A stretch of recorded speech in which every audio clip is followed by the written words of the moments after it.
Direktorat Tindak Pidana Umum Barreskrim Polri menangkap 2 orang tersangka kasus perdagangan manusia di Myanmar.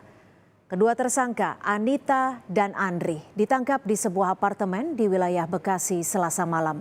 Keduanya ditetapkan sebagai tersangka setelah penyidik melakukan gelar perkara dan memeriksa 20 WNI yang menjadi korban perdagangan manusia. Polisi masih mengembangkan penyidikan dengan memeriksa 2 apartemen yang dijadikan lokasi penampungan WNI serta perusahaan yang diduga terlibat pengiriman WNI ke Myanmar. Selain kedua tersangka yang sudah ditangkap, tak tertutup kemungkinan akan ada tersangka lainnya. Setelah dilaksanakan penyidikan, kemudian kita bisa menetapkan 2 orang tersangka, yaitu Saudara Anita dan Saudara Andri. Kedua tersangka sudah berhasil kita amankan dan saat ini sedang proses pengembangan. Kemungkinan ada tersangka lain gitu dari pengembangan ini? Kita lihat nanti hasil pengembangan karena kita juga melihat apakah nanti kita ada perusahaan yang turut memberangkatkan atau lain sebagainya. Dan nanti kita lihat setelah selesai pemeriksaan 2 orang tersangka ini.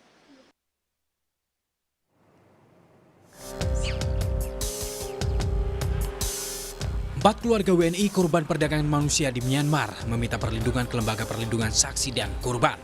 Keluarga meminta perlindungan karena khawatir akan ada ancaman dari pelaku yang terlibat perdagangan orang setelah proses hukum bergulir. Yanti, keluarga salah seorang korban yang meminta perlindungan ke LPSK berharap sang adik bisa segera kembali ke tanah air.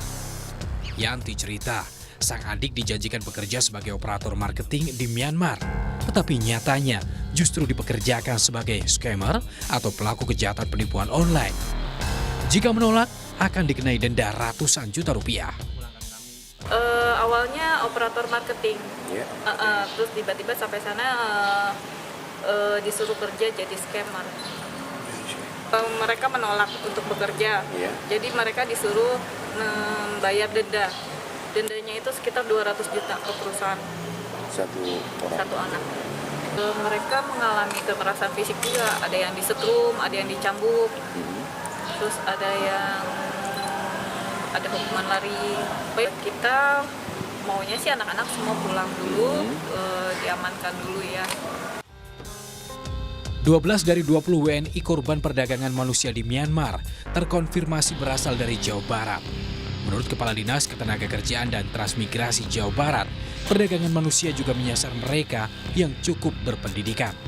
Mereka mudah tergiur iming-iming gaji besar dan kemudian fasilitas, padahal diseret ke jaringan penipuan online. Kalau dulu yang ditipu itu adalah orang dari desa atau yang pendidikannya mohon maaf relatif rendah untuk dijual di sana.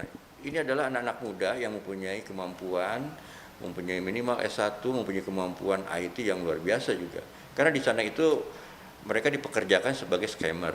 Ada iklan, mereka melamar terus didatangin calo dengan berbagai kemudahan, janji yang muluk-muluk langsung berangkat. Dan biasanya berangkatnya itu menggunakan visa gitu ya, bukan sebagai pekerja gitu ya. Saat ini 20 WNI korban perdagangan manusia di Myanmar telah dievakuasi ke KBRI Bangkok, Thailand dan menunggu proses administrasi sebelum kembali ke tanah air.